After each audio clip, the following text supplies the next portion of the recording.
Selamat siang rekan-rekan seperjuangan, rekan-rekan seprofesi ini ya. Kita sekarang seprofesi karena kita sama-sama memperjuangkan kesehatan. Ya. Jadi kita benar-benar punya produk tuh bukan hanya soal layak jual, tapi benar-benar berkhasiat baik. Ya. Kemarin Pak Niko minta saya mendalami tentang fukoidan ini. Karena dari kandungan utsukushi, fukoidan ini termasuk yang paling mahal gitu. Lalu saya tanya beliau, memang fukoidan kita ada berapa mili? Saya pikir itu hanya pelengkap saja gitu. Beliau katakan ada 200 mili. Dan itu setara dengan kapsul fukoidan yang saya sudah kenal lebih dahulu.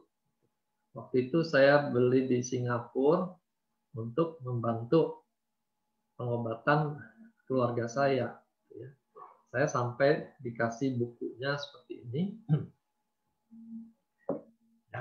yang isinya itu penanganan macam-macam kanker dengan fukoidan. Jadi saya sangat tertarik membahas fukoidan hari ini yang ada di dalam utsukushi.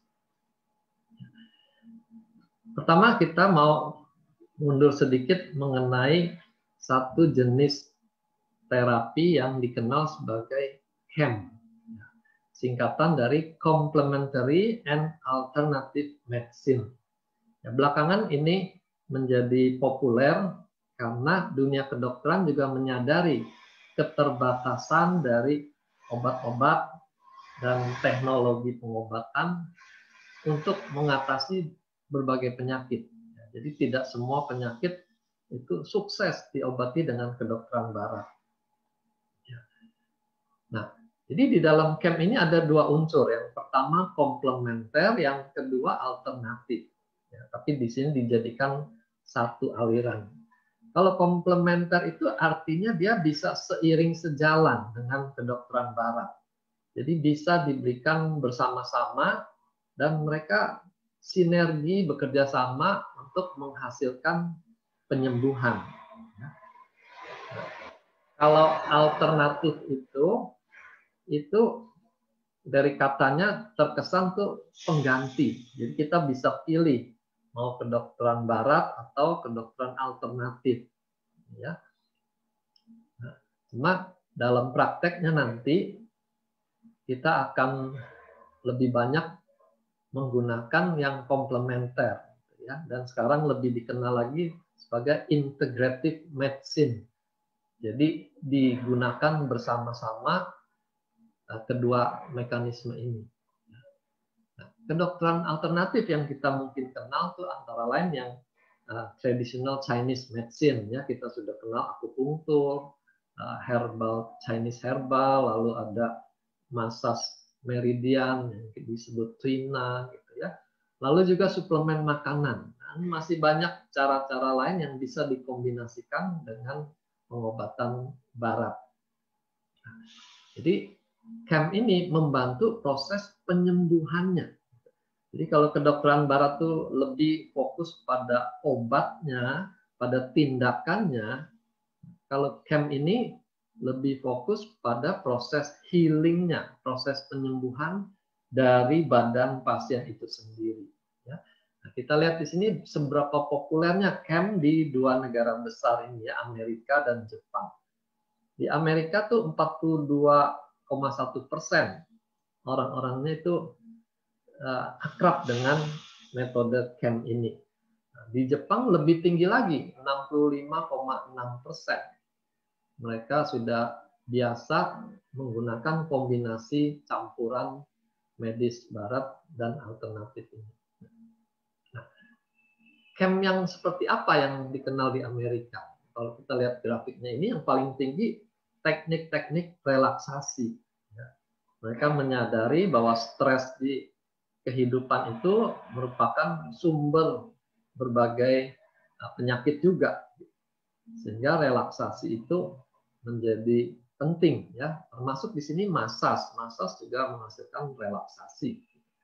Lalu mental healing, juga teknik-teknik meditasi ini juga mendatangkan relaksasi. Nah, berbeda dengan di Jepang. Di Jepang itu 42% tuh menggunakan suplemen makanan. Ya, jadi beda sekali levelnya. Kalau di Amerika paling tinggi 16%, di Jepang ini 42%. Ya. Termasuk pasien kanker. Mereka juga menyadari mengandalkan kemoterapi dan radiasi itu hasilnya tidak terlalu bisa diandalkan. Ya. Bisa bertahan hidup 3 tahun, 5 tahun itu sudah dianggap suatu kesuksesan. Ya. Dan yang tidak enaknya tambah usia 5 tahun tapi penderitaannya banyak. Jadi di sini mereka mulai mengkombinasikan dengan CAM ini untuk menangani cancer. Nah, di Jepang angkanya sampai 44,6% pasien kanker itu mendapat terapi kombinasi ini. Dan dari 44,6% ini, 96,2 itu menggunakan suplemen makanan. Jadi angka yang tinggi sekali. Jadi kita tidak sekedar ikut-ikutan di sini ya. Ini memang di Jepang mengkombinasikan dengan suplemen makanan itu sangat penting untuk menunjang kualitas hidup pasien kanker itu. Nah, dari suplemen makanan yang digunakan, kalau kita cari di internet ya, di website Cancer dan Health Food, maka muncul sejumlah website yang menyoroti peranan makanan kesehatan ini. Dan dari website itu, Fukoidan menempati urutan kedua. Nah, di atasnya tuh kelompok jamur. Kita tahu dari segi herbal itu, jamur itu punya daya meningkatkan sistem imun. Jadi di tabel kiri kita lihat ada Agaricus, ada Felinus, Ganoderma, ini semua kelompok jamur. Tapi Fukoidan menempati urutan kedua. Kita mau lebih jauh kenal sekarang apa itu Fukoidan, dan satu nama yang lebih spesifik lagi, Takara Kombu Fukoidan.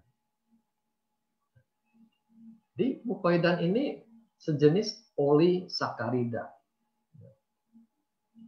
Dan keistimewaannya dia mengandung gugus sulfat di dalam strukturnya. Nah, secara umum dia termasuk makanan berserat yang larut dalam air. Pengertian larut dalam air itu bukan larut sama sekali gitu, tapi dia seratnya itu bisa menarik air. Nah, ada banyak jenis fukoidan. Nah, salah satu sumbernya yang kita bahas hari ini itu dari Gagome Kombu. Ya. Nah, kalau yang di Singapura saya peroleh itu dari jenis yang lain. Nah, kalau sumbernya berbeda, ternyata struktur kimianya juga berbeda. Jadi sama-sama namanya fukoidan, tapi strukturnya bisa berbeda dan otomatis nanti khasiatnya juga berbeda. Ya. Apa itu Takara Kombu Fukoidan? Nah, ini Takara Kombu itu merupakan serbuk keringnya. Serbuk kering dari Gagome Kombu. Kalau Gagome Kombu itu ganggeng laut yang masih utuh. Gitu. Dan ini dibikin ekstrak serbuk keringnya namanya Takara Kombu. Takara Kombu ini diambil dari nama penemunya, Takara Bio.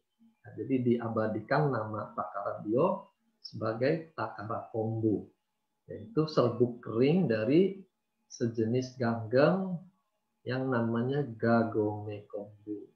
Ya. Nah, Takara Bio ini orang pertama yang mengidentifikasikan ada 3 struktur kimiawi yang berbeda di dalam Gagome Kombu ini.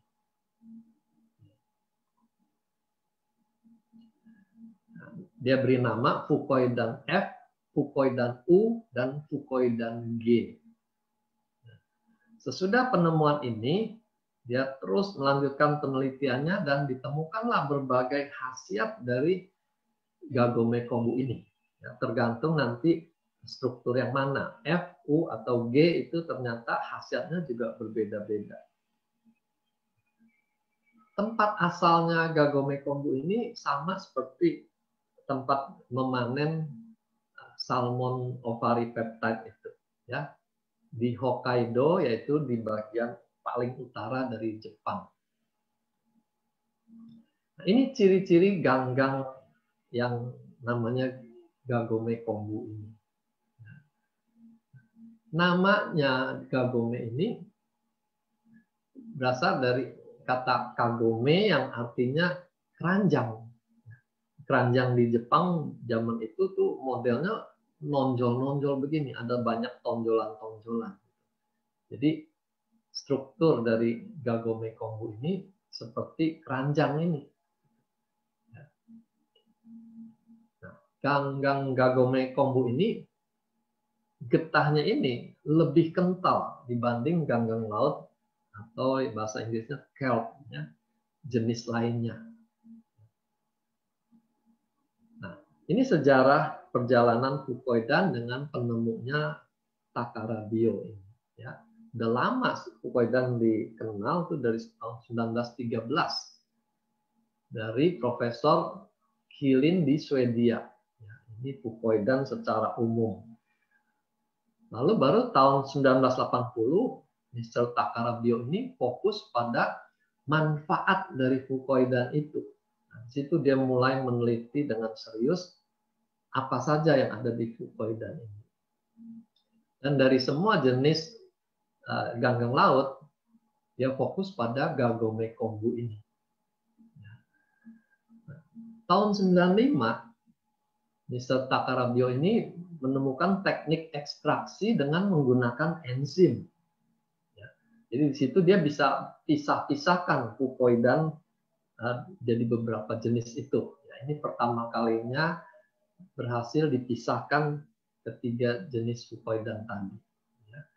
Lalu tahun 96 lanjut dengan penelitian-penelitiannya, teknologi ekstraksinya juga makin disempurnakan, dan dia mulai mempromosikan rangkaian produk dari Takara Gagome kombu ini.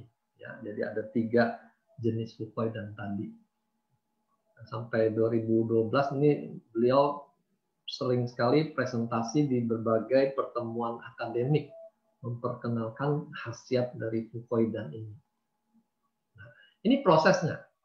Dari ganggang laut Gagome kombu itu dikeringkan, lalu dilarutkan secara kasar, jadi keseluruhannya ini dilarutkan, kemudian disaring dengan saringan yang sangat halus, ya, ultrafiltration, untuk menyingkirkan racun-racun yang ada di dalamnya. Karena ada temuan di Jepang di tahun 2012, wanita yang sering makan ganggang laut, ya, setiap hari makan ganggang laut, kok malah cenderung kena kanker. Gitu.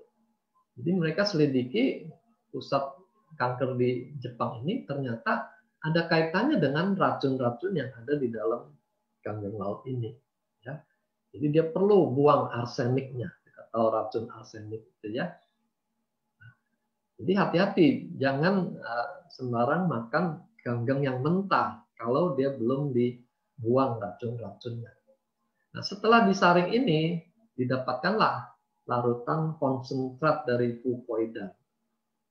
Nah, larutan ini dikeringkan secara dingin, ya, secara dibekukan kering. Jadi tidak ada pemanasan sehingga komposisinya masih utuh seperti aslinya ini. Lalu dari sinilah dihasilkan materi kering dari fucoidan. Nah, ini kira-kira proses yang kita ambil skema pendeknya. Ini ketiga jenis fucoidan. Fucoidan F, U, dan G. F itu dari fucose. Nah, ini ilmu baru nih, kita bukan hanya mengenal glukose, fruktose, sakarose, tapi ini ada fukose. Jadi ini kelompok karbohidrat sakarida ya. Lalu U ini yang ada kandungan uronic acid. Kalau G ini dari galaktose.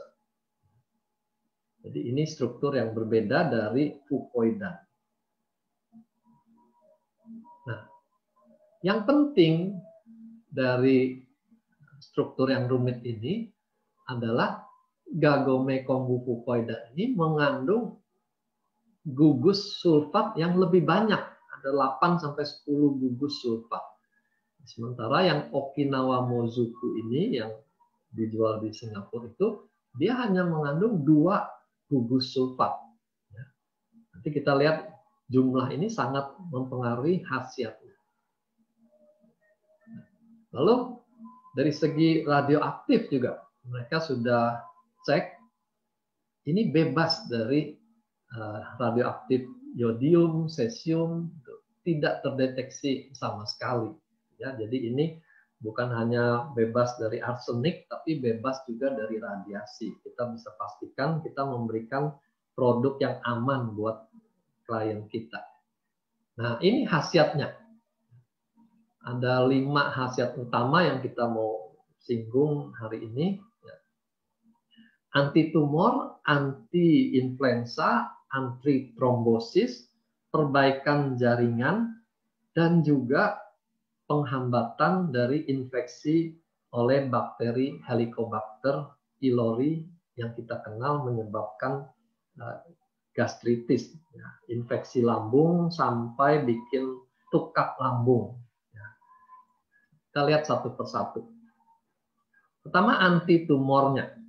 Bagaimana fukoidan bekerja sebagai anti tumor?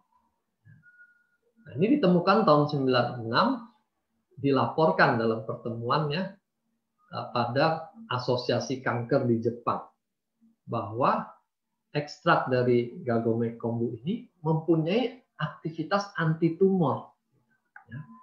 Dan hebatnya lagi, aktivitas ini bukan hanya karena apoptosis dari sel kankernya. Ini salah satu mekanisme penghancuran sel kanker. Nah, kalau hanya apoptosis tidak mungkin hasilnya sebagus ini. Jadi terungkaplah bahwa ada aktivitas sistem imun yang terlibat di dalamnya melalui aktivasi sistem imun yang ada di dalam usus. Jadi ini mulai rumit ceritanya. Tapi sekarang ini aktivasi sistem imun lewat NK cell ini diakui memiliki peran yang sangat penting, peran utama bahkan dalam aktivitas anti tumor. Nah, dan ini diperoleh dari bahan alami, yaitu ganggeng laut gagome kombu ini. Ini istimewanya.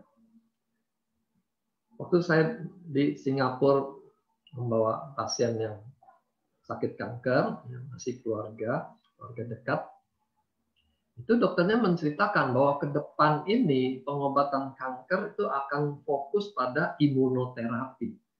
Jadi bagaimana membangkitkan sistem imun kita untuk mengenali sel kanker. Nah, kalau dia bisa kenali, itu dengan segera dia bisa habisi kankernya. Jadi rupanya problem utama adalah satu, sistem imun kita lemah. Yang kedua, sistem imun kita tidak mengenali sel kanker itu sebagai benda asing. Jadi kalau kita bisa mengaktifkan sistem imun dan sistem imun itu bisa mengenali kanker sebagai benda asing, kita sangat aman. Nah, semua bermula dari NK cell. Natural killer cell.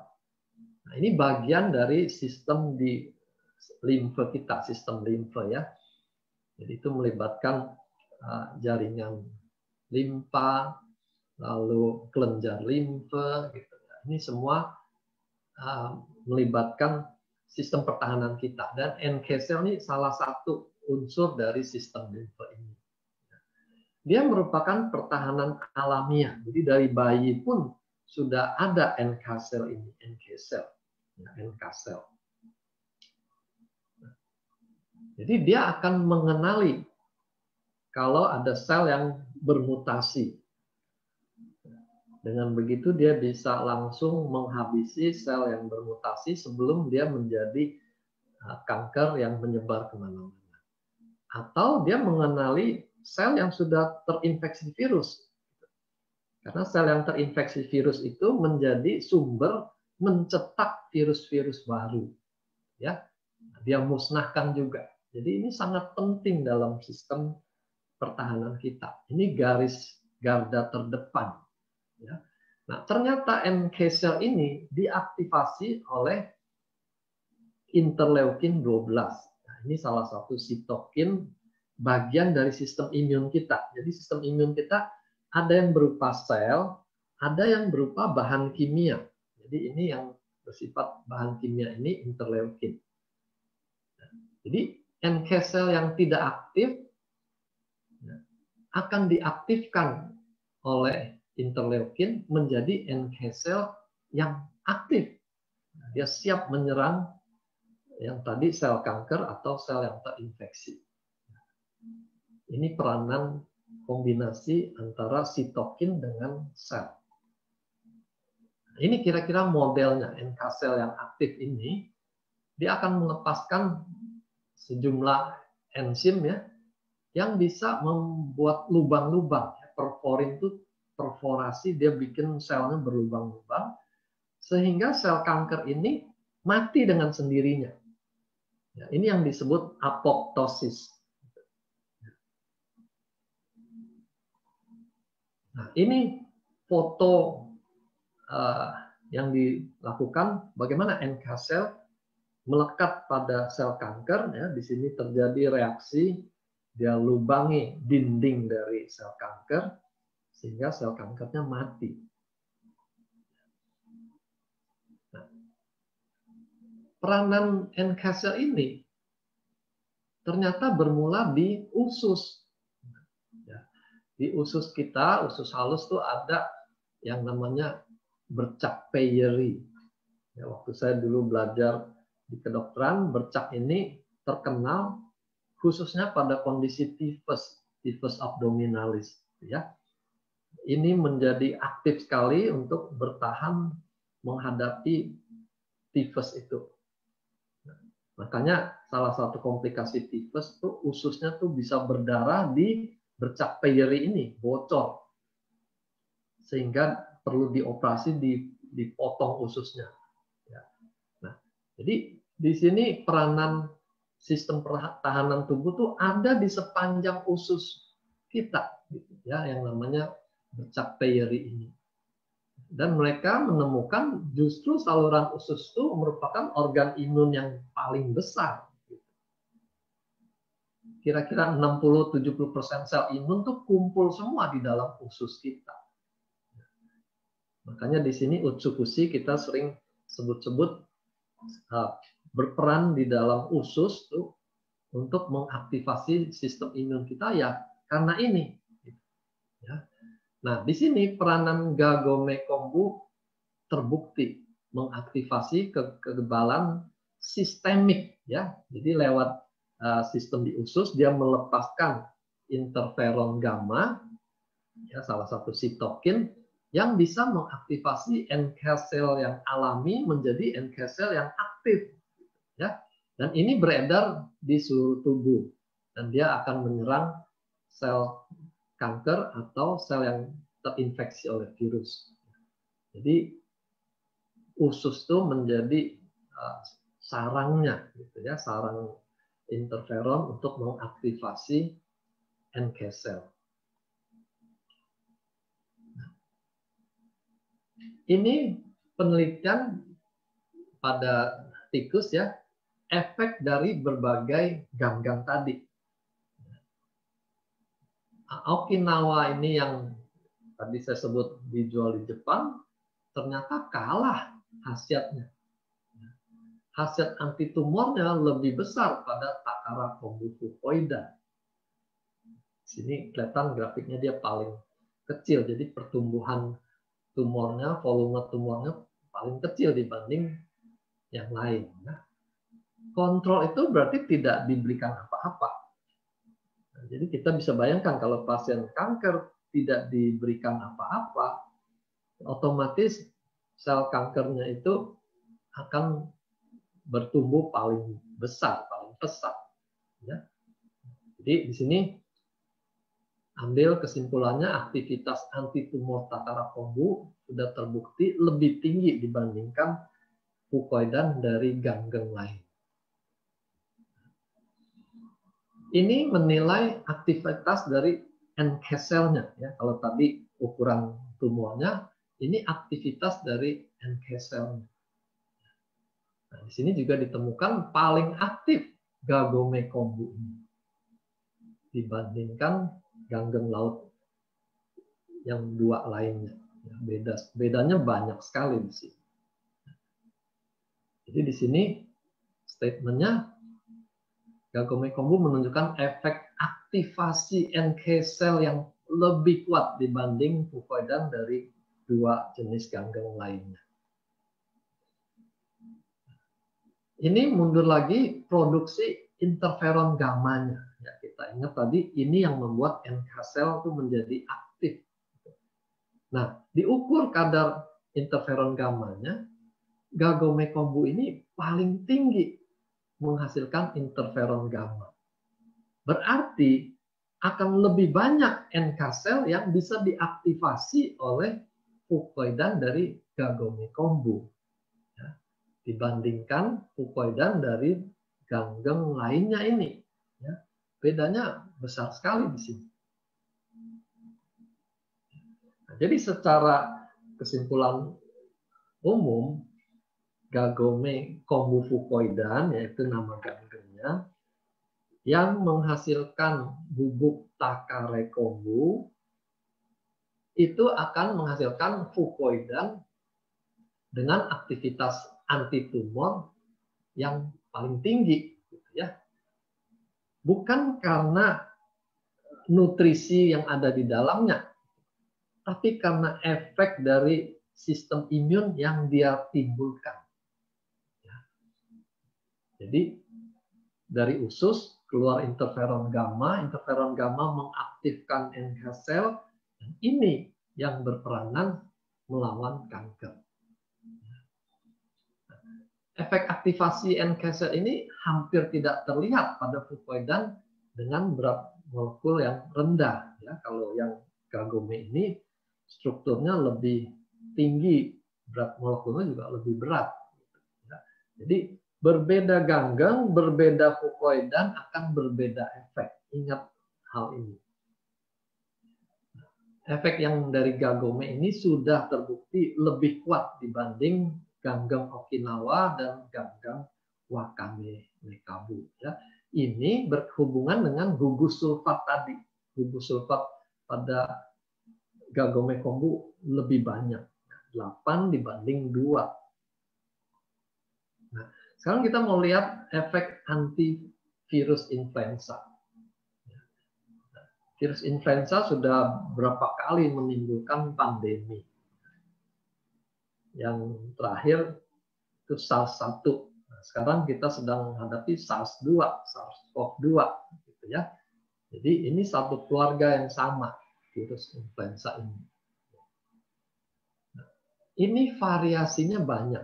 Ada 3 jenis yang besarnya ABC, tapi dari ABC ini ada lagi subvariannya ya, sampai 1 sampai 16.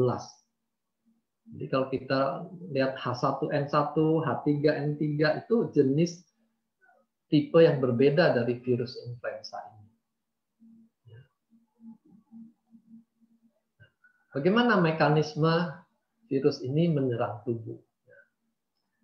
Pertama, nomor 1 ini dia menempel di permukaan. Lalu dia membuat jalan untuk bisa masuk ke dalam sel. Nah, di dalam sel nanti virusnya akan melepaskan RNA-nya. RNA ini akan membajak sel yang dia masuki ini, sehingga menghasilkan virus-virus baru. Jadi sel kita itu ditumpangi, dibajak untuk menghasilkan virus baru. Ya. Jadi sel yang terinfeksi virus itu merupakan sarang untuk memproduksi virus baru. Ini masalah yang kita hadapi.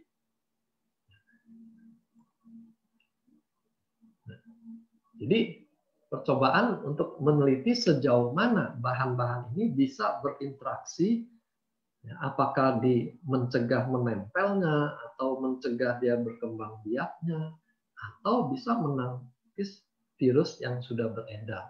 Ini tujuan dari penelitiannya. Nah, ini hasilnya membandingkan Gagomekombu dengan kedua jenis ganggeng lainnya, lalu dibandingkan juga dengan obat antivirus yang namanya oseltamivir. Nah, jadi kesimpulan umumnya kita lihat di sini, fukoidan dari Gagome ini sangat kuat menekan perkembangbiakan dari virus di sini H1N1. Ya. Aktivitasnya juga lebih kuat dibandingkan fukoidan yang lain. Ini grafik yang di tengah ya, suppressing activity, kita lihat Gagomekombu ini paling rendah, berarti dia bisa menekan aktivitas virusnya serendah mungkin. Hampir sama dengan khasiat dari obat antivirus oseltamivir. Lalu di grafik yang paling kanan, selektivitasnya, jadi spesifik untuk virus H1N1, obat antivirus memang sangat selektif dibanding Gagomekombu. Dia tidak begitu selektif. Tapi nanti kita lihat ada untungnya, dia tidak begitu selektif.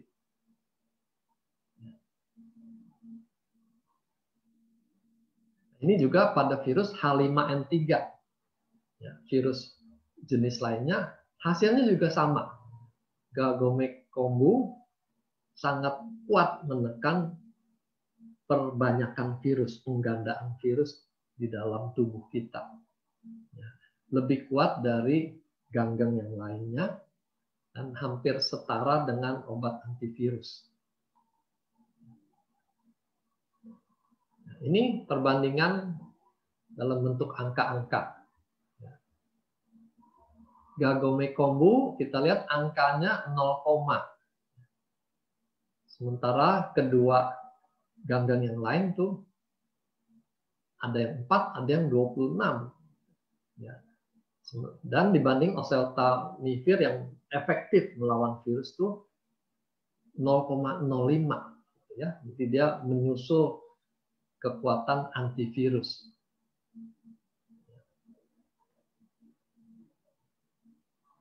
Ini penelitian lain. Ya.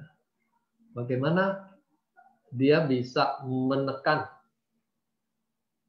waktu virus itu memasuki tubuh kita. Ya. Jadi mereka ukur jumlah virus yang dilepaskan oleh sel. Nah, ini daya melekatnya virus pada dinding sel. Ternyata dia tidak begitu pengaruh, dia tidak bisa menghambat virus melekat pada dinding sel. Ya. Tapi dia bisa menekan virus masuk ke dalam sel. Ya. Nah, ini penting, karena kalau virusnya baru melekat, dia belum bisa memperbanyak diri. Tapi kalau virusnya bisa masuk ke dalam sel, barulah terjadi penggandaan diri dari virus itu. Nah, jadi di sini Gagomekombu mampu untuk menekan masuknya virus ke dalam sel kita. Nah, di sini sekali lagi ya, dia tidak bisa mencegah perlengketan, tapi dia bisa menghandle virus yang masuk ini. Nah, sehingga terhambat untuk bereplikasi virusnya di dalam tubuh kita. Kalau oseltamivir ini kerjanya pada virus yang dilepaskan. Nah, di sini kita lihat perlunya terapi kombinasi tadi, komplementer. Di satu sisi obat bisa menghabisi virusnya, di sisi lain suplemen bisa menguatkan selnya supaya tidak mudah terinfeksi virus. Nah, ini penelitian lebih jauh lagi pada tikus yang sengaja diberi infeksi virus. Ditetesi hidungnya supaya virusnya masuk ke dalam. Nah, ingat ya, hidung itu mukosa, makanya kita disuruh pakai masker, jangan menyentuh area muka ini supaya jangan ada virus masuk lewat hidung. Nah, ini aktivitas menekan replikasi virus. Ya, ini jenis virusnya strain NWS. Di sini dibanding kontrol yang tidak diberi apa-apa, ini kelihatan virusnya berkurang banyak. Aktivitasnya dengan antivirus, dengan Gagome dia berkurang. Begitu juga disekret di parunya. Jadi kalau dari hidung infeksinya masuk ke paru, terjadilah infeksi paru yang bisa bikin sesak, sama seperti yang terjadi pada COVID sekarang ini. Ya. Dan pada penelitian ini, aktivitas di paru juga dia bisa bantu ya, menekan aktivitas virus baik masih di mukosa maupun sudah sampai di paru-paru. Nah, ini lebih lagi diberikan virus yang sudah kebal terhadap obat antivirus. Nah, ini kelemahan kita memberikan obat ya, baik antivirus maupun antibakteri, suatu waktu tuh bisa kebal virusnya atau bakterinya. Nah, ini virus yang sudah kebal ini disuntikan pada tikus itu. Jadi kelihatan di sini obat antivirusnya tidak lagi mempan. Tapi si Gagome kombufukoidan ini masih mempan.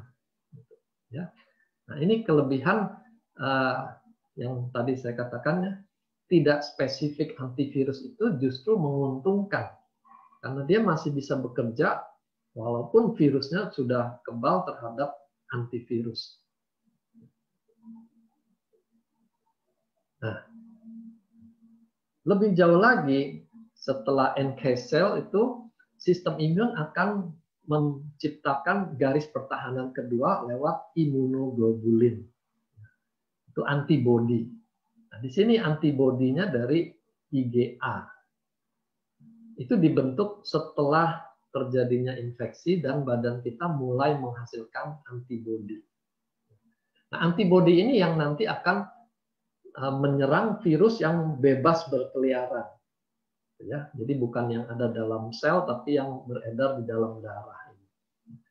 Jadi di sini kita lihat rangkaiannya dengan konsumsi fukoidan, ganggang laut tadi, dia bisa bekerja di garis pertama dan juga membantu di garis pertahanan level 2 lewat imunoglobulin ini.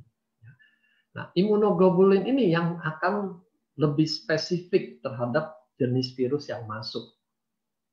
Kalau NK cell itu tidak spesifik, tapi antibodi IgA ini yang spesifik. Nah, kalau sudah sampai level ini, kita sudah memiliki kekebalan. Nah, ini penelitian melihat sejauh mana produksinya. Diberikan dua macam virus. Yang satu yang standar, yang satu lagi yang sudah kebal terhadap obat antivirus. Pada kedua jenis virus ini, terlihat Gagome kombu menghasilkan IgA jauh lebih banyak ya, dibanding obat antivirus. Obat antivirus itu tidak bisa merangsang produksi IgA, dia hanya bisa membunuh virusnya. Tapi Gagome kombu fukoidan bisa mengaktifasi NK cell dan merangsang terbentuknya antibodi ini. Ya. Nah, apalagi kalau virusnya sudah kebal terhadap obat antivirus. Kelihatan sekali perbedaannya lebih besar lagi. Ya. Unggul suplemen makanan yang diekstraksi ini dibanding obat antivirus pada penelitian ini. Nah, ini ringkasannya. Dengan konsumsi fukoidan, kita mengaktifasi NK cell, sehingga kalau ada virus masuk, NK cell kita bisa mematikan sel tubuh yang terinfeksi sehingga tidak menjadi pabrik virus. Ya. Lalu dia akan membantu mengeluarkan antibodi IgA lebih banyak lagi. Sehingga kita bisa dengan lebih cepat menetralisir virus-virus yang masih beredar. Ya. Jadi ini efeknya bukan efek sementara waktu kita makan. Tapi kalau sudah terbentuk antibodi, efeknya jadi panjang. Nah, sekarang aktivitas antitrombotik atau trombosis. Mereka juga temukan fukoidan ini sanggup untuk menghambat pembentukan trombus. Ya. Trombus itu bisa terbentuk di pembuluh darah arteri, di mana aliran darahnya kan kuat di situ. Ya. Jadi tidak gampang terbentuk gumpalan pembekuan. Tapi pada arteri itu terjadi proses sklerosis. Makanya kita kenal aterosklerosis, pengerasan pembuluh darah. Nah, itu nanti yang bikin hipertensi. Dan pembuluh yang sklerosis ini akan lebih mudah untuk ditempeli oleh trombosit. Sehingga terjadi penumpukan seperti ini, dan suatu waktu dia mampet total, terjadilah serangan jantung atau stroke. Ya. Ini terjadi pada pembuluh darah arteri. Pada pembuluh darah vena, aliran darah itu lebih lambat, jauh lebih lambat. Makanya ada kemungkinan terbentuk gumpalan dari trombosit tadi, yang kita sebut trombus. Trombus ini juga bisa bikin sumbatan, dan aliran vena itu tidak bisa kembali ke jantung, dia bikin bengkak. Kita akan temukan kaki yang bengkak dan nyeri. Ya, itu tanda trombosis vena. Nah, bahayanya kalau trombus itu terlepas, dia masuk dalam aliran darah, dia juga bisa bikin sumbatan di koroner dan di pembuluh darah otak. Ya, bisa bikin stroke dan serangan jantung juga. Ya. Jadi pembentukan trombus ini, entah dia di arteri atau di vena, itu bisa menimbulkan kecacatan serius bahkan kematian. Nah, ini penelitiannya. Pada hewan percobaan dengan sengaja dimasukkan bahan yang bisa menimbulkan trombus. Kalau pikir-pikir kasihan juga ya hewan percobaan ini. Tapi kita mesti lihat, inilah pengorbanan mereka demi kemajuan kemanusiaan. Kita harus memberi respect juga ya, bukan hanya pada penelitinya tapi juga pada hewan-hewan yang telah mengorbankan diri. Nah, ternyata pemberian fukoidan ini bisa menekan pembentukan trombus itu. Ya. Dengan dosis yang ditingkatkan, dia lebih kuat lagi. Tapi dengan meningkatkan lagi dosisnya, ternyata efeknya bukan bertambah kuat. Ya. Dia bisa lebih lemah hasilnya. Nah, di sini kita penting ingat, bukan makin banyak takaran makin hebat, tapi bisa terjadi yang namanya J curve ini ya, huruf J, dia bisa berbalik. Jadi jangan terlalu agresif memberikan takaran tinggi. Ya. Kita berikan sesuai dengan kebutuhannya. Ini hasilnya. Setelah disuntikan bahan, ini disuntikannya di arteri servikal. Lalu diobservasi dalam 1 jam. Ternyata ini hanya butuh 20 menit itu sudah mulai terbentuk trombus yang menyumbat aliran darah. Sampai aliran darahnya berhenti. Ya, 20 menit. Itu juga yang terjadi pada orang dengan serangan jantung. Bahkan hitungannya bisa hanya beberapa menit sumbatan menjadi total. Nah, pada tikus yang diberi fucoidan, itu aliran darah masih bisa terus mengalir lebih lama. Sampai menit ke-45. Bahkan sampai mendekati menit ke-60, dia masih lancar mengalir. Jadi di sini terbukti dia bisa mengurangi proses trombosisnya. Di kanan ini, mereka coba ukur trombus yang terbentuk itu ditimbang. Nah, kalau tidak diberikan fucoidan, trombusnya itu besar, paling besar di sebelah kiri ini. Berarti jumlah trombosit yang melekat, saling melekat itu banyak. Tapi dengan memberikan fucoidan ini, trombusnya kecil, gitu ya. Jadi penting sekali intervensi trombosis dengan memberikan fucoidan. Nah, sekarang aktivitas regenerasi jaringan. Mereka mengukur produksi yang namanya HGF. Nah, ini bukan human growth factor, tapi hepatocellular growth factor.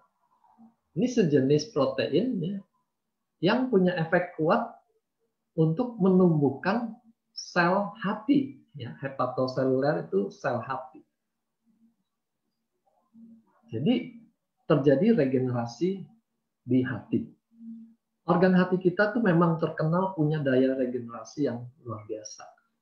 Dipotong separuh, dia bisa tumbuh lagi. Ya. Tapi kalau daya regenerasi ini terganggu, maka sel hati itu bisa tamat riwayatnya. Ya. Nah, ternyata hepatocellular growth factor ini bukan hanya bekerja di hati, dia juga bekerja di jaringan yang lain, di organ-organ seperti ginjal, paru, pembuluh darah, bahkan di folikel rambut, gitu. Jadi dia bisa menumbuhkan lagi rambut lewat perbaikan di folikel rambutnya. Folikel itu benih rambutnya. Nah, berkaitan dengan liver, ini sangat penting peranannya pada hepatitis. Dan fucoidan yang bekerja di sini adalah fucoidan yang tipe F. Tadi ada F, ada U, ada G. Ini yang tipe F.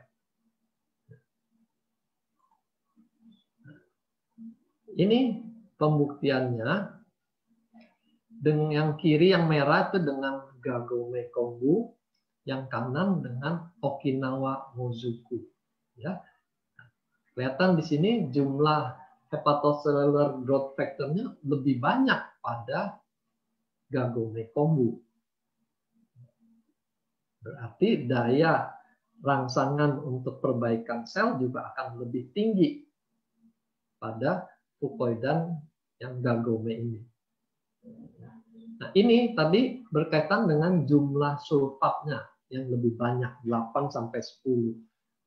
Kalau yang Okinawa ini hanya 2. Ya. Jadi jumlah sulfat mempengaruhi efektivitas dari hepatocellular growth factor. Ini penelitian yang lain lagi pada serumnya. Jadi ukur serumnya, pemberian dosis lebih tinggi, hasilnya juga lebih banyak. Ya. Jadi ingat tadi ya, jangan karena kurva ini kita tambah-tambahkan terus. Hati-hati, nanti efeknya bisa malah turun.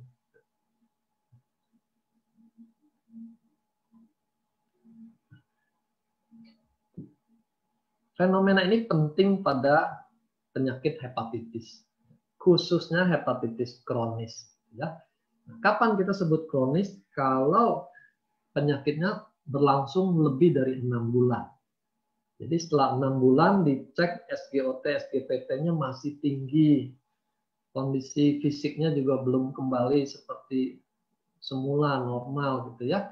Itu tanda hepatitisnya sudah menjadi kronis. Nah, bahayanya hepatitis kronis ini akan menimbulkan proses fibrosis. Ya, jaringan ikatnya itu jadi lebih banyak daripada sel sehat. Ya. Nah, kalau kondisi sudah seperti itu, kita sebut sirosis. Gitu. Ya. Lebih banyak jaringan ikat daripada jaringan sehat. Nah, selain sirosis, hepatitis kronis ini juga bisa memicu munculnya kanker hati. Nah, jadi di sini pentingnya kita jangan biarkan pasien hepatitis itu masuk dalam kondisi kronis. Nah, apa yang membuat timbulnya hepatitis kronis? Yang paling utama tentu virus hepatitis. Nah, ada tipe A sampai E yang berkaitan dengan hepatitis kronis ini biasanya tipe B dan C, hepatitis B, hepatitis C.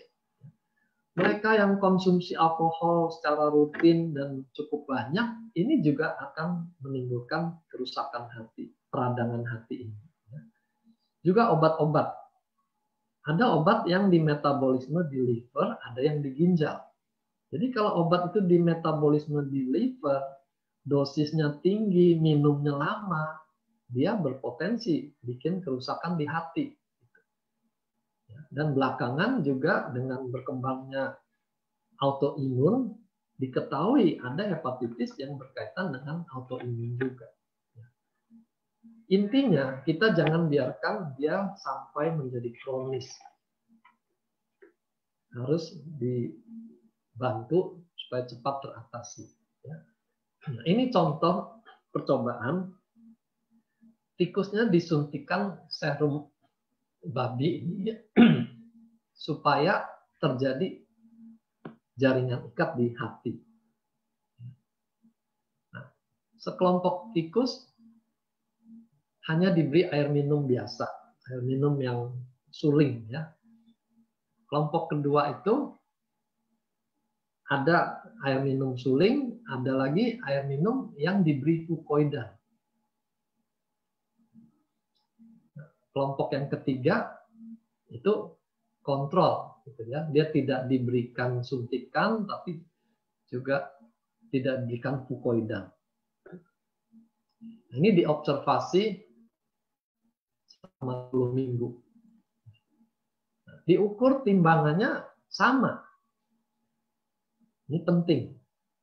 Hewan percobaannya harus sama.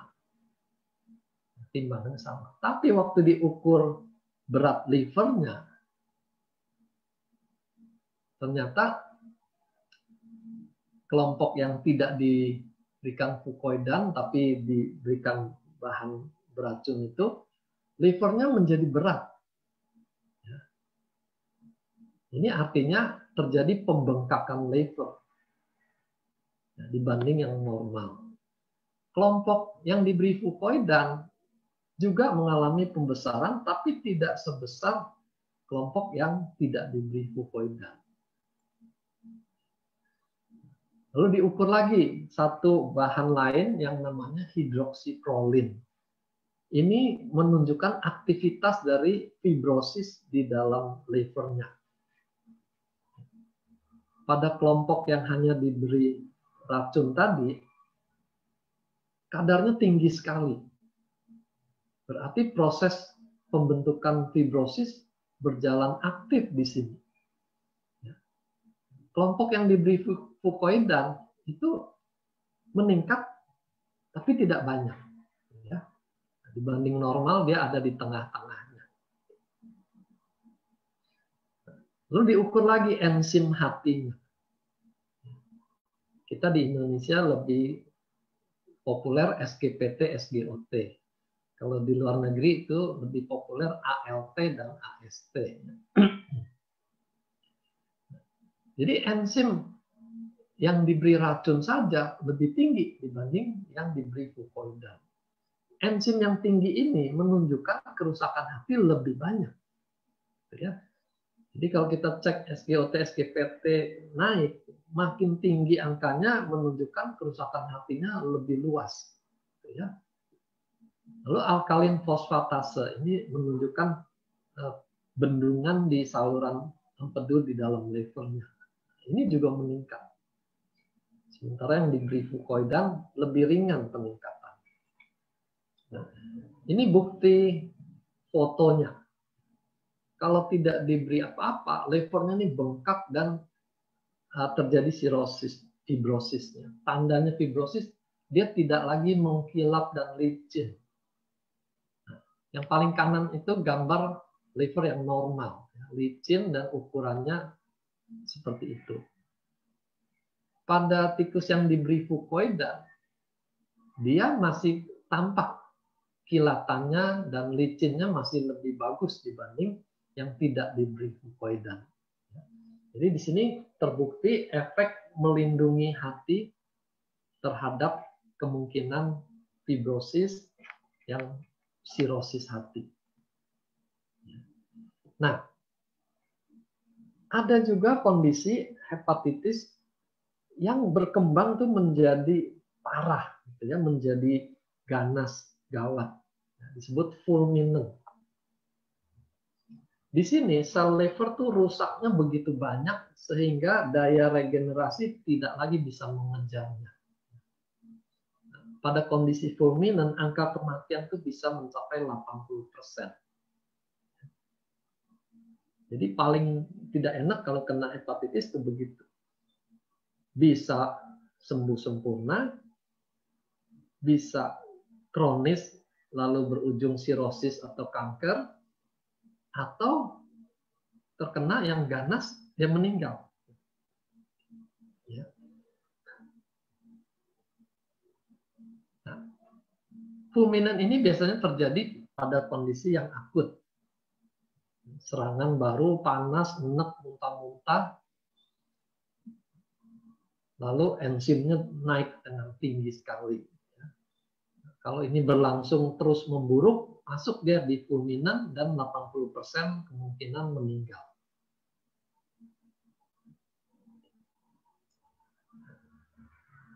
Kalau dia tipe B dan C tidak meninggal, dia bisa menjadi kronis tadi. Nah, ini percobaan yang berkaitan dengan hepatitis fulminant. Dia suntikan lagi jenis racun yang lain yang lebih ganas. Lalu sebagian dikasih gagome kombu fukoidan. Jadi observasi dalam 72 jam. Lalu diukur enzimnya. Nah, ini grafik yang bisa bertahan hidup. Ternyata yang diberi fukoidan ini lebih banyak yang bisa bertahan hidup. 7 dari 8 tuh bisa bertahan hidup. Tapi kalau tidak diberi apa-apa, hanya 1 dari 8 yang bisa bertahan hidup. Ya. Ini kelihatan sekali efek perlindungan yang memperpanjang hidup itu jelas bedanya. Lalu diukur enzimnya juga sama. Yang tidak diberi apa-apa, kadarnya lebih tinggi berapa kali lipat? 4 kali lipat. Ya, 3 sampai 4 kali lipat. Ini berarti dia bisa melindungi sel hati supaya tidak rusak. Ini dalam bentuk grafik pada hepatitis C. Ya, ini perhatikan baik-baik ya. Kalau dia angkanya tinggi, dia bisa diperbaiki dengan cepat. Grafik yang nyungsep ini ya, yang buncing. Nah, ada sejumlah orang yang diteliti ini tidak turun, bahkan ada kenaikan sedikit. Nah, di sini kita belajar bahwa tidak semua orang ataupun hewan percobaan itu hasilnya seragam, gitu ya. Yang tidak efektif atau yang memburuk juga ada. Ya. Jadi kita dari penelitian itu kita belajar hasil akhir itu kemungkinan selalu tuh bisa berbeda-beda. Ya. Nah, cuma hasil ini cukup memberikan harapan bahwa enzimnya tuh bisa turun. Artinya sel-sel yang rusak tuh bisa dikurangi. Gitu ya. Ini terakhir efek perlindungan terhadap infeksi lambung oleh bakteri yang namanya Helicobacter pylori. Ini bakteri yang unik karena dia bisa bertahan di dalam asam lambung yang begitu keras. pH lambung tuh bisa 2-3 dan dia bisa bertahan dengan pH segitu. Dia menimbulkan infeksi dan kalau berlangsung terus dia menimbulkan luka yang kita sebut tukak lambung, gastric ulcer. Nah, tukak lambung itu kalau makin dalam dia bisa tembus dindingnya, terjadi kebocoran lambung. Ya. Asam lambung kalau sampai keluar ke dalam rongga tubuh itu terjadi reaksi yang hebat, itu terjadi peradangan seluruh rongga perut, ya. Atau perdarahan, ya, dia bisa bikin perdarahan sehingga harus dioperasi. Ya, itu bahayanya tukak lambung karena bakteri yang satu ini. Nah, fukoidan ternyata bisa menghambat berkembangnya bakteri Helicobacter ini. Nah, ini percobaan pada tikus lagi. Di sini ada perbedaan fukoidan U dengan fukoidan F ini. Nah, jadi secara keseluruhan, sekali lagi, fukoidan kita yang ada dalam usukusi itu punya efek anti tumor, antivirus, anti bekuan darah, dan dia juga bisa membantu regenerasi sel, khususnya sel hati tadi ya pada penelitian itu. Dan juga organ lain termasuk folikel rambut. Dan dia punya efek terhadap lambung yang terinfeksi oleh Helicobacter. Jadi di sini ternyata utsukushi bukan hanya bekerja di usus, tapi fukoidannya ini bisa bekerja di lambung, khususnya urusan infeksi ini. Ya. Jadi kan penyakit lambung itu macam-macam. Bisa karena asamnya saja atau perlindungan mukosanya yang kurang. Tapi untuk yang infeksi ini, fukoidan dalam utsukushi kita mempunyai tempat yang istimewa. Ya. Kasusnya dia konsumsi utsukushi 1 saset, tapi maksudnya berasa kayak rada pusing. Tapi setelah dia konsumsi saset itu nggak kenapa-napa, kayak nggak ada reaksi yang berlebihan mungkin ya, karena dia dia tidak bisa minum utsu sekaligus 1 saset karena merasa mabok. Jadi dia tambahkan minum vitamin C dan iron. Apabila dia minum setengah saset saja, nggak mabok. Kenapa dok itu? Ya. Biasanya itu memang terkait sama efek detox, ya. Karena kan utsukushi ini membersihkan usus. Jadi pada waktu detox itu dia bisa menimbulkan seperti orang tuh jadi nggak enak badan, ya. Rasa pusing, rasa hilang nafsu makan, ada yang mencret misalnya. Ya. Nggak apa-apa kalau hanya detox, bertahan aja, minum air lebih banyak, nanti dia akan hilang. Kalau dia sudah hilang, baru naikkan takarannya. Ya, kalau hanya bisa masuk setengah saset, nggak apa-apa mulai dengan setengah saset. Ini istimewanya kalau kita konsumsi suplemen. Ya. Setengah itu masih lebih baik daripada tidak ada, gitu ya. Jadi seberapa bisa masuk, silakan. Nanti adaptasi masing-masing, naikkan dengan kecepatan masing-masing. Ya. Jangan ikuti temennya berapa cepat dia harus susul-susulan, nggak perlu. Adaptasi sendiri-sendiri. Oke. Sip. Kalau untuk yang alergi salmon, Dok, kira-kira apa nggak boleh konsumsi sama sekali? Apa sebenarnya boleh tapi kayak dicoba dulu gitu loh, Dok? Gitu ya. Kita coba nih, coba mungkin setengah saset atau apa gitu. Kalau memang alerginya Ya. aktif atau gimana gitu, Dok? Nah, untuk alergi kita mesti ingat produk kita ini bukan ekstrak langsung dari bahannya gitu ya. Jadi seperti daging salmon di blender lalu dikeringkan jadi bubuk dimasuk, bukan begitu. Kita semua produk ini hasil ekstrak tingkat tinggi ya. Tadi contoh saja dari fukoidan itu sudah kelihatan betapa rumitnya mengekstrak bahan aktif dari fukoidan. Ya, jadi alergi sama ikan, alergi sama tomat, belum tentu akan alergi dengan ekstrak yang ada ini. Gitu. Karena kan sudah banyak bahan-bahan lain yang disingkirkan. Tapi kemungkinan alergi itu tetap bisa terjadi. Itu kan tergantung kepekaannya. Yang super peka itu tetap saja bisa terjadi. Jadi biasanya kita ambil patokan begini.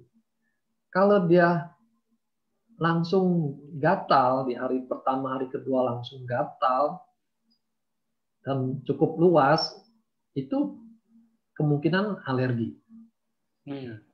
Tapi kalau sudah berhari-hari bahkan minggu kedua baru muncul, itu biasanya lebih dari detoksnya. Nah, kalau alergi dikonsumsi terus, dia makin hebat. Tapi kalau detox, dia akan mereda dan hilang. Gitu ya. Jadi ini kembali lagi sangat individual, harus coba masing-masing. Kalau perlu siapkan obat alerginya supaya tidak terlalu mengganggu. Ya. Tapi kalau betul dia alergi, jangan dipaksakan. Nanti malah muncul gangguan lain. Oke. Oke. Ini ada yang tanya lagi, Dok. Ini tapi berhubungan sama COVID. Ini ada yang tanya, idealnya Otsukushi ini dikonsumsi sehari berapa saset dan berapa kali untuk penderita COVID dan takarannya mungkin ya, takarannya itu gimana? Kita Ya, mungkin bisa kasih ini aja, Dok. Kan kalau mau kasih takaran itu kan harus dari berat badan ya. Berat badan dan umur mungkin. Nah, ini kita ambil yang general aja biar maksudnya orang bisa ya ya. umur-umur produktif lah, Dok, umur 30, 40 gitu. Sama ya, walaupun berat badannya sama juga kita susah untuk menyeragamkan. Karena seperti COVID aja, ada yang OTG, ada yang langsung ambruk. Itu kan menunjukkan daya tahannya berbeda-beda. Kalau dia daya tahannya bagus, mungkin kita nggak perlu konsumsi Otsukushi dengan takaran yang lebih tinggi. Gitu. Nah, tapi kalau yang daya tahannya tuh gampang sakit lah, selama ini gampang sakit, gampang masuk angin, nah kita sudah pikirkan dia butuh lebih banyak. Nah, lebih banyaknya berapa? Kalau untuk standar terapi aja 2x1, ya untuk COVID tuh bisa 4x1 sampai 3x2 gitu. Ya, jadi 4 sampai 6 saset per hari. Nah, jadi sekali lagi jangan ambil patokan yang dilakukan orang tentu sama. Ya. Kalau hasil kesaksiannya dia minum 6 saset besokannya langsung sehat tuh ya. Ya belum tentu sama kalau dikonsumsi orang yang lainnya lagi. 4x1 sampai 3x2 itu sudah cukup memadai. Oke. Jadi normalnya 4x1 atau 3x2 ya, Dok ya? Ya, karena COVID itu juga butuh waktu cepat ya. Karena dia bisa memburuk dalam waktu cepat, kita tidak bisa naikkan pelan-pelan seperti biasanya. Ini ada pertanyaan berapa miligram isi fukoidan di Otsukushi ya, dari Pak Niko infonya itu 200 miligram. Oke. Ini ada yang tanya lagi tentang COVID sendiri. Dok, saya awal Desember kena COVID-19. Dan saya konsumsi SOP Subarasi dan Utsukushi 3 kali 3. Masih bisa beraktivitas di rumah, masak, beberes rumah, tapi menjelang hari ke-10 itu sakit kepala sebelah migran luar biasa, itu sampai mual dan mengganggu. Jadi tiduran aja, belum obat sakit kepala dan analgesik mengganggu. Saya ini ada riwayat vertigo beberapa bulan yang lalu. Nah, supaya saya setelah saya minum obat vertigo, Meriston, nggak ada efek juga. Mungkin setelah 2 hari dari sakit itu, udah rada mendingan sampai berangsur pulih. Nah, yang dia mau tanya, apakah kalau dia konsumsi Subarasi dan Utsukushi, dia mengalami pusing apa segala macam gitu, apa pusing itu bagian dari detox atau gimana? Apa itu emang reaksi dari tubuhnya? Takarannya berapa? 3 kali 3. 3 kali 3 masing-masing. Iya. Ya itu tinggi sekali gitu ya.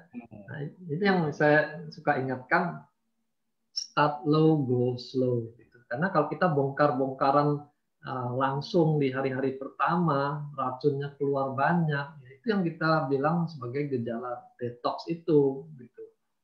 Jadi tubuh kita merasa seperti sedang sakit karena banyak racun yang beredar. Padahal racun itu tersimpan di dalam sel selama ini. Sekarang dengan diaktifkan selnya, dia juga aktif membuang racun itu keluar dari sel. Jadi kita keracunan gitu. Nah, itu yang kita sebut sebagai gejala detox. Jadi pelan-pelan lah, nggak usah uber-uberan. Mau kemana sih uber-uberan? Sesuaikan masing-masing. Kalau dia memang 2 kali 1 tidak ada gejala apa-apa, ya silakan besoknya naikkan lagi bertahap. Gitu. Ya. Jadi kalau saya ditanya itu di Japri, saya akan bilang salah sendiri. Oke. Nah, ini ada lagi yang tentang autoimun. Nah, suami saya sakit autoimun CIDP. Itu apa boleh konsumsi Subarasi? Maksudnya bukan boleh sih, ini saya revisi aja pertanyaannya. Dia tanya boleh atau enggak. Kira-kira yang lebih baik itu yang mana, Dok? Iya, kita sejauh ini berangkat dari kesaksian mereka yang minumnya. Karena sekali lagi kan Subarasi ini bukan obat yang ada uji klinis pada berbagai penyakit. Gitu ya. Kita adalah suplemen. Jadi kita lihat kesaksian yang masuk, alergi itu dengan SOP 100 waktu itu ya, itu banyak tertolong dan cukup cepat reaksinya. Nah, autoimun itu termasuk dalam kelainan di imunitas ini, mirip-mirip dengan alergi, cuma dia lebih merusak lagi. Jadi kita ambil prinsip yang sama. Kalau SOP bisa untuk alergi, dia mestinya juga bisa untuk autoimun gitu. Dan ternyata memang ada kesaksian orang yang SLE dia konsumsi SOP membaik gitu ya. Tapi sekali lagi ini kan namanya kesaksian hasil perorangan. Nah, belum tentu hasilnya bisa seragam. Kita tidak punya data yang akurat tuh berapa yang berhasil berapa enggak. Tapi yang pasti kalau hanya mengandalkan obat kan dia tidak akan keluar dari status penyandang autoimun gitu. Kalau produk ini bisa menolong, kenapa tidak gitu ya. Jadi kita main wisdom aja di sini.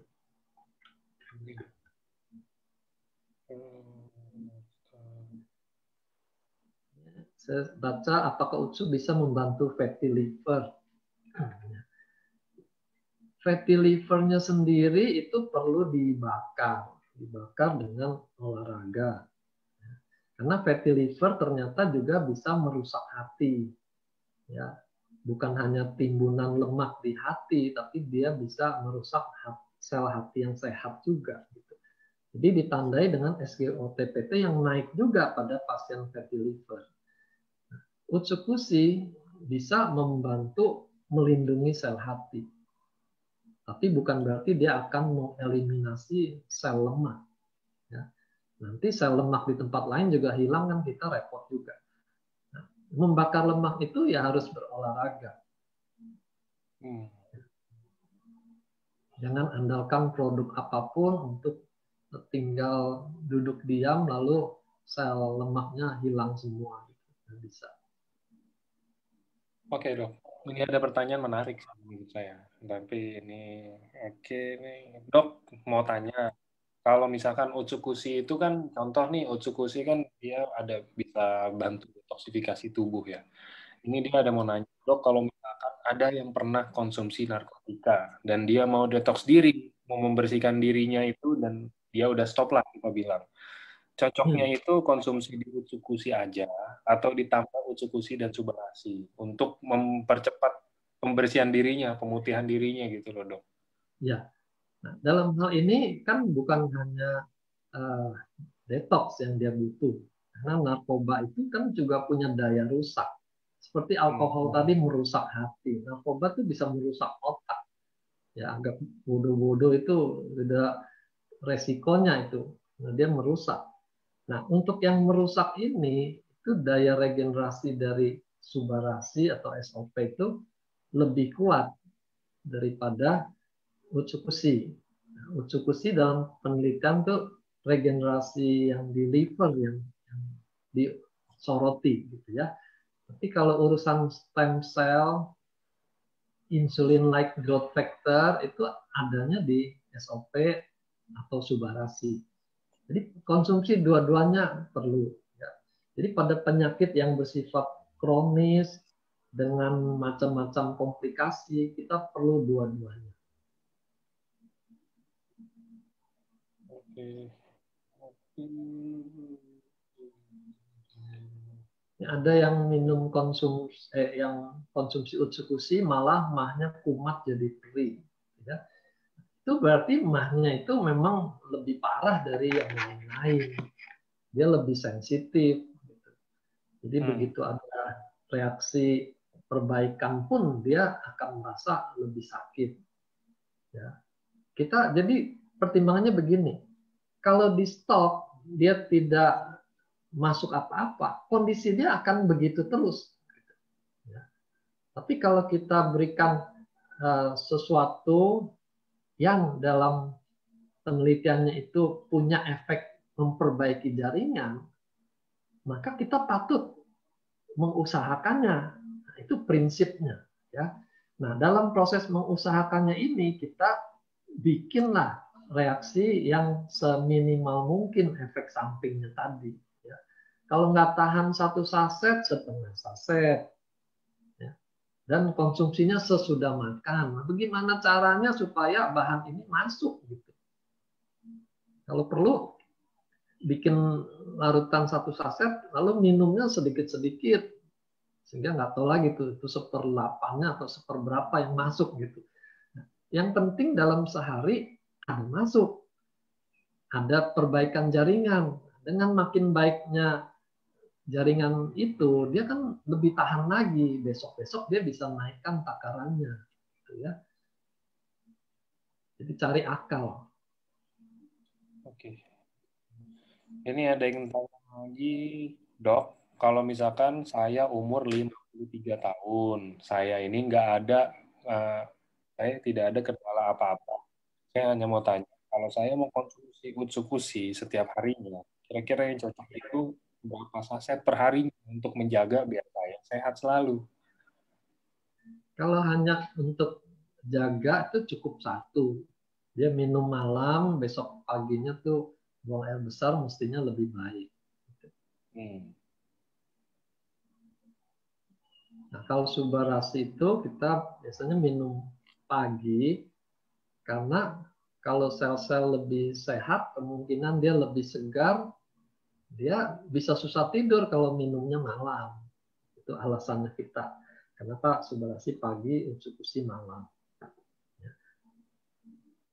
Kalau dia minum SOP atau Subarashi itu jadi banyak tidur, ya kita berikan sore supaya tidurnya lebih berkualitas di malam harinya. Ya, di situ bukan hukum besi soal aturan ini gitu. Kita sesuaikan kondisi masing-masing. Oke. Dok, untuk penderita leukemia tipe AML M2, seberapa efektifkah Utsukushi dan berapa perbandingannya saya harus konsumsi Utsukushi dan SOP Subarasi? Saya sudah sempat mengkonsumsi 1 kali 1 Utsukushi dan 2 kali 1 Subarasi setiap harinya.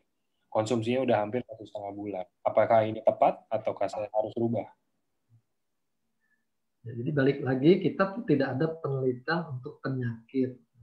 Kita hanya melihat secara nalar cara kerjanya produk ini, lalu kita coba analisa penyakitnya itu patofisiologinya bagaimana.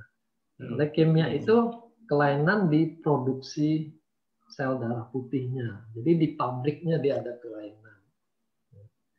Nah, kita akan berikan Subarasi untuk memperbaiki pabriknya itu. Harapan kita dengan pabriknya lebih baik, lalu ada bahan antioksidan juga di dalamnya, itu kondisi akan membaik.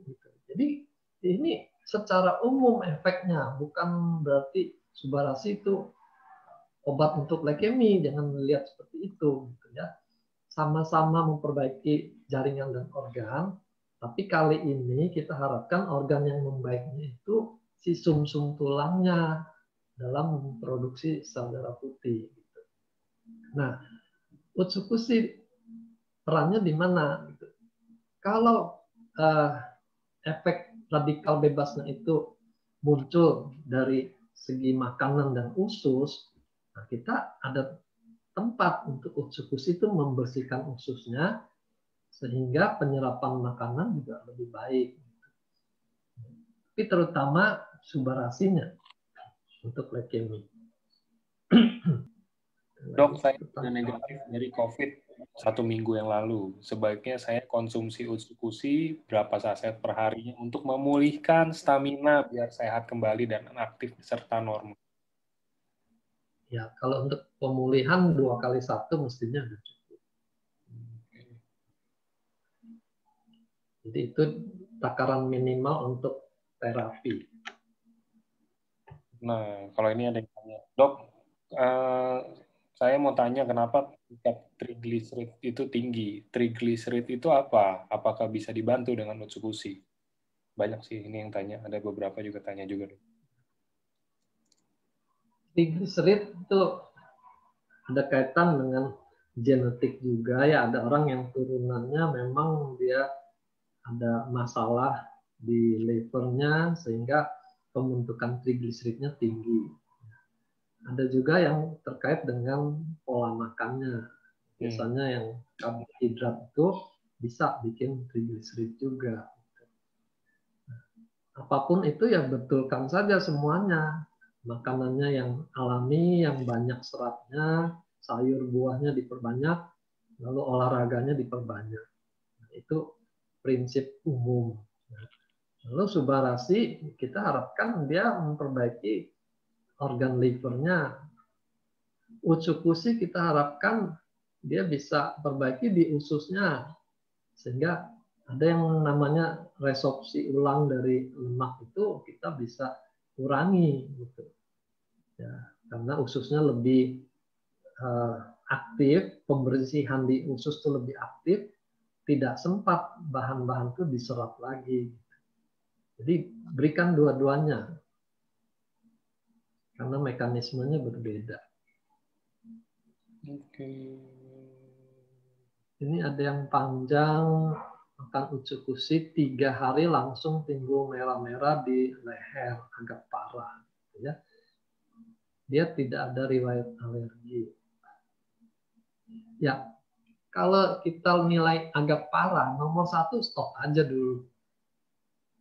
Ya, biar kadar toksinnya tuh tidak bertambah, tapi terus menurun.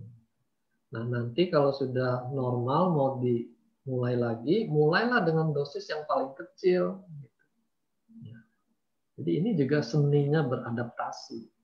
Jangan lupa kita hidup ini tiap hari harus belajar beradaptasi.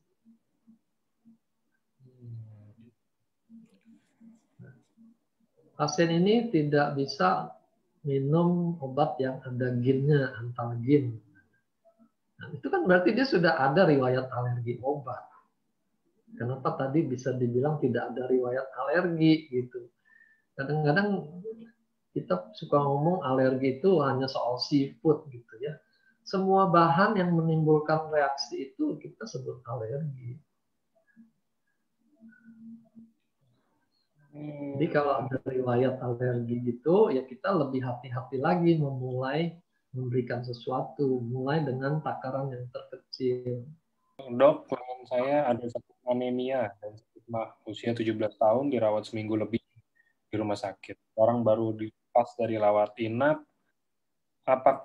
Mungkin selama ini dia konsumsi Subarasi karena ada pertanyaan dia apakah butuh Utsukushi juga. Anemia juga masalah di darah. Judulnya sama anemia, tapi penyebabnya itu bisa beda-beda. Kalau dia kekurangan zat besi, misalnya anemia juga kan. Kita tidak bisa mengatasi dengan produk kita kalau urusan kurang zat besi misalnya. Karena produk kita tuh memang bukan produk terlengkap, semua vitamin mineral ada di dalam sana. Enggak. Itu bukan bagian kita. Kalau memang kurang zat tertentu, ya dia konsumsi dari bahan lain gitu. Nah, kalau dia karena kerapuhan sel darah merah gampang pecah misalnya, anemia hemolitik, nah kita berharap dengan memberikan Subarasi itu produksinya akan lebih baik, sel-sel sehat yang diproduksi akan lebih banyak. Nah, kita berharap anemianya berkurang, itu saja. Kalau soal Utsukushi, ya tergantung. Kalau dia makan sayur buahnya cukup, ke belakangnya tidak ada masalah, mungkin dia tidak begitu perlu. Ya. Kecuali memang dana mencukupi, mau rutin tambahkan Utsukushi sehari satu, boleh saja. Tapi dia lebih perlu SOP-nya. Dok, mau tanya, menurut saya ada yang penyakit kuning. Nah, terus dari hasil CT scan-nya ada tumor di pankreas.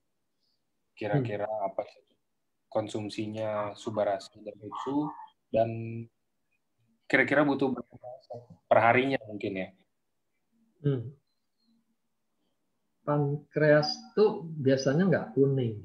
Kalau dia sampai kuning berarti pankreasnya itu bikin infeksi juga di livernya. Jadi ini urusan kerusakan jaringan, kita butuh Subarasi. Tapi kalau lihat livernya kena, Utsukushi penelitiannya bagus untuk liver juga. Gitu.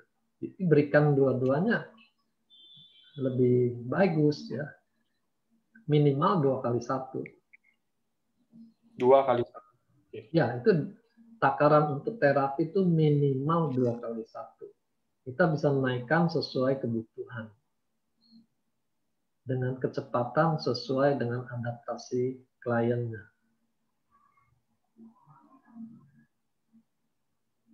Ini ada tanya mengenai SLE yang menyerang kulitnya. Nah, ini kita prinsipnya sebenarnya sama untuk semua autoimun jenis apapun itu. Kita hanya melihat itu ada kelainan di sistem imunnya berlebihan.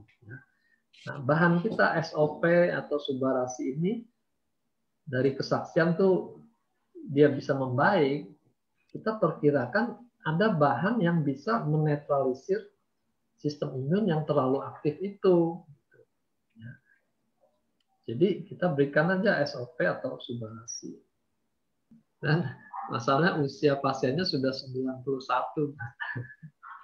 Nah, usia lanjut itu juga menunjukkan stem cell-nya tuh makin merosot, makin minim. Nah, yang urusan dengan stem cell itu Subarasi, jadi bukan porsinya Utsukushi. Dok, Utsukushi memiliki tumor anti-tumor agent. Memiliki paten anti-tumor agent.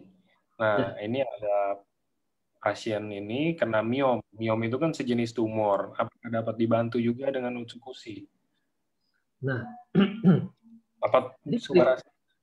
enggak, prinsipnya kita anti tumor dari NK cell itu adalah mengenali sel normal yang bermutasi menjadi sel kanker. Ya. Nah, kalau dia tumor jinak, miom ataupun lipoma misalnya, itu semua nama-nama tumor. Tapi dia masih dianggap sebagai bagian dari tubuh sendiri gitu. Sampai satu waktu dia berubah menjadi ganas. Kalau miom jadi miosarkoma gitu. Ya. Itu baru NK cell akan teraktivasi untuk melawannya. Jadi jangan kita harapkan NK cell kita nanti akan menyerang miomnya itu gitu. Belum tentu. Kalau dia menyerang miom, nanti kan dia menyerang juga sel jaringan rahim yang sehatnya. Ya. Jadi kita mesti lihat-lihat, tidak semua tumor itu akan diserang oleh NK cell. Nah, begitu juga sel darah putih leukemia. Itu juga tidak akan diserang oleh NK cell. Nanti sama-sama sel darah putih perang sendiri. Itu pabriknya yang kita mesti bereskan. Jadi kalau ada kesaksian miomnya mengecil ya syukur, tapi kita nggak tahu apakah mekanisme NK cell-nya yang bikin seperti itu. Karena bisa juga miom membesar karena efek hormonal misalnya. Mungkin dengan subarasi dia bisa membalance hormonnya, miomnya mengecil. Oke.